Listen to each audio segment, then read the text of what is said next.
HaLingoGringo, Lingo's Meditations, The Importance of Discomfort, a New Take on Expanding Your Mind and Your Comfort Zone. Published by HaLingoGringo, June 23rd, 2024 at 12:01 a.m. The comfort zone is something that we all enjoy. It's our essence of safety, of sanctity, and of protection. There's always this intense sense of satisfaction, a constant of feeling content.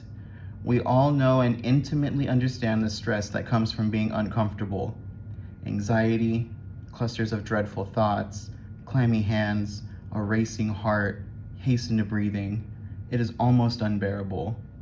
But then, after you've done the thing, your anxiety goes away. You start to think to yourself, why was I even nervous to begin with? That was nothing. You lived and you learned, even though it was so tough to branch out for that 30 seconds or that 30 minutes. You start getting over your fear of breaking out. Breaking out is often the first and most intense obstacle that we feel when we start to leave our comfort zone. For a more concise example, let's talk about language learning.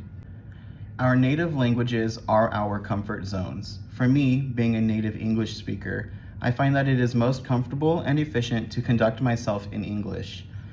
I always knew that learning a new language was going to be something that would require confidence, bravery, persistence, and failure. Failure? That seems like an odd thing to require in order to break out of your comfort zone, doesn't it?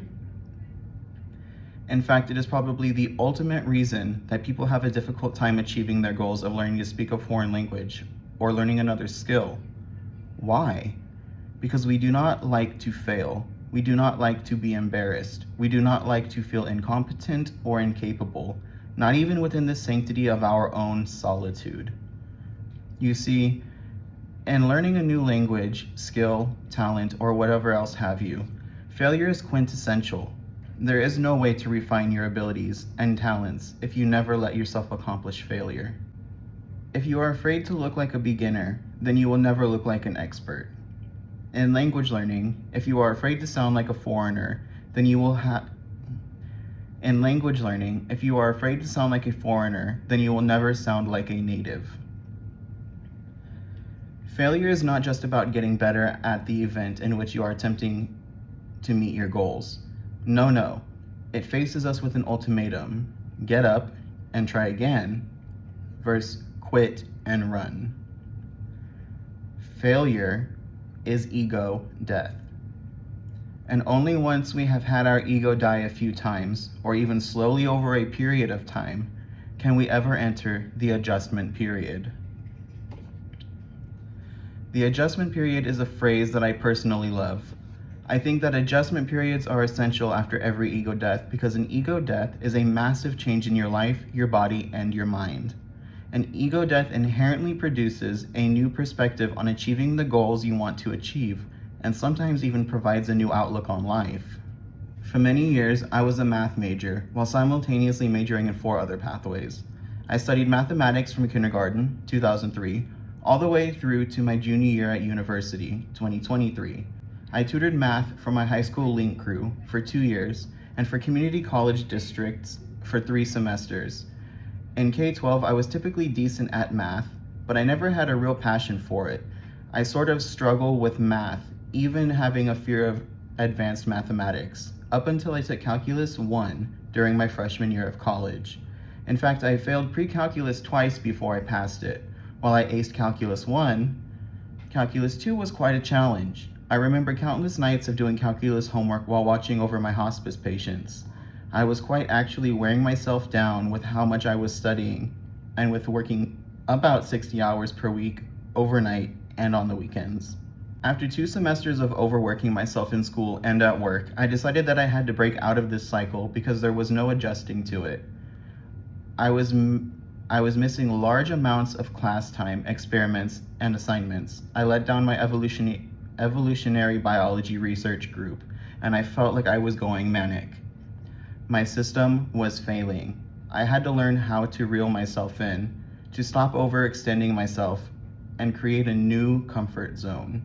I decided that school was far more important. I have always wanted to graduate from university, and now, in December of 2025, I will have have at least one bachelor's degree. I have a bachelor's degree in anthropology with a concentration in cultural anthropology. I generally just say I have a degree in cultural anthropology. I dropped several shifts. I stopped taking back-to-back shifts. I stopped taking overnights on days that I had school and on days before I had school. And believe it or not, I quickly adjusted.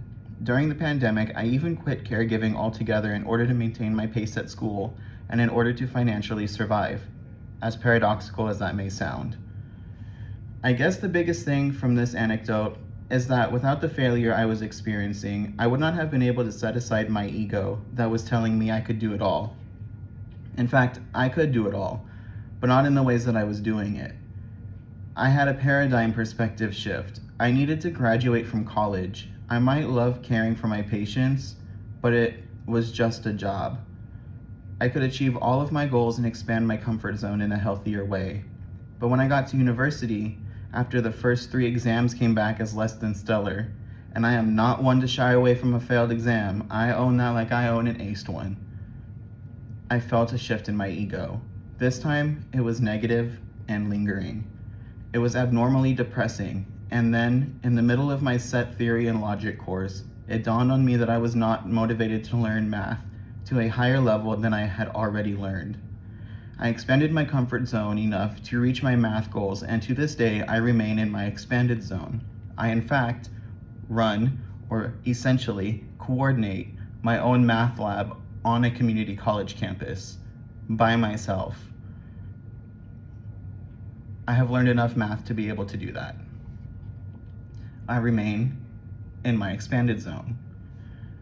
The expanded zone is where we find ourselves after the adjustment period. This is where we come after we accept that we are failing at achieving our goals the way that we are attempting to achieve them. This is where we come after we have learned a lot from the failed attempts to reach our end goals. This is where we find ourselves with a ton of newfound knowledge, ability, confidence, and acceptance. By hardballing it through an associate's degree in mathematics, though I chose not to graduate with it because I was one course shy of fulfilling the requirements, I felt like I had accomplished my goal of overcoming my fear of calculus and higher maths.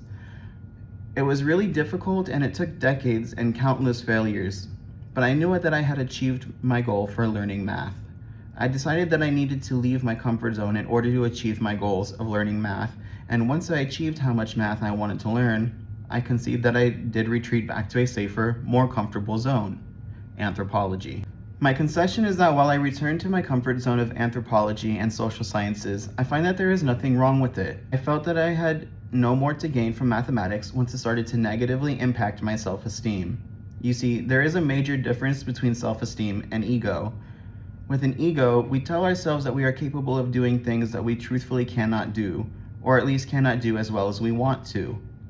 Self-esteem is how we feel about ourselves doing something rather than how confident we are in our abilities. Mathematics hurt my self-esteem by making me feel like I was incapable, something I had already overcome with mathematics, and I was not willing to go through that again. Now I don't consider this as running and hiding from discomfort. Why? Because I stuck with learning mathematics up to the point that I had professors telling me that they wished they could hire me to teach. I knew that my skills had become that good while achieving the goal of overcoming my fear of calculus. I knew what it was devolving into, and I considered my change of major as setting a boundary for myself, but also from myself. Instead, I took this failure as having another ego death because I kept telling myself I was going to be fine in these upper level courses when in fact it was ruining my GPA. So I killed that ego by decisively switching to the anthropology department. Here I have made great strides in completing my college career that began in 2016. Many of you might relate to this when it comes to learning a foreign language. Maybe after 4 years of high school Spanish and 3 semesters in college, you still cannot roll your R's. Maybe you keep telling yourself that because of that, you can never learn Spanish. How much of the language did you learn in those 5.5 years of Spanish courses? Surely you learned something that doesn't require you to roll your R's. Or perhaps you did learn Spanish, but you are afraid to speak because you cannot roll your R's. Well, guess what? Literally no one cares. No one. And if someone tells you otherwise, they're just being a jerk. They do understand you. Or they don't speak Spanish. Just like I learned mathematics without graduating with the degrees, you can learn Spanish and speak it without rolling your R's. There is no reason you cannot. You just have to get out of your comfort zone, accept that you're going to mess up or outright fail, take some time to adjust to being okay with failure, and then explore your expanded zone. Sometimes a language does not work out. For example, I have attempted to learn to speak French several times, but my brain does not accept the written form of the language, and I find it very difficult. Since I wrote this in 2024, that has changed. French has become much easier and much more understandable, though I am not actively learning it. However, perhaps that is the curve I need to kill my ego and just accept that maybe I do not need to learn how to read or write in French in order to speak it. This is true in every language.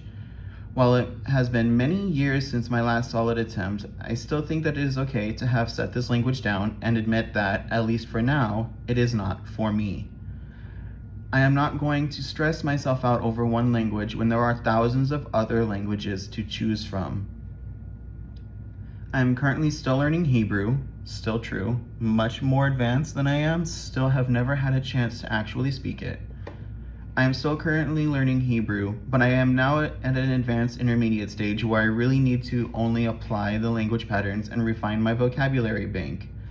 This is something I do not feel motivated to do with French. But I still tried it. I still gave a valiant effort. I branched out of my comfort zone.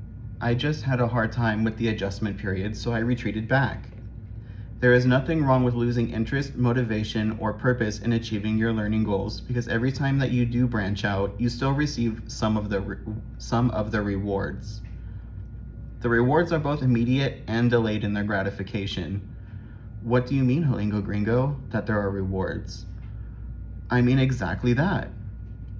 See, not every reward or benefit will be a physically enjoyable one.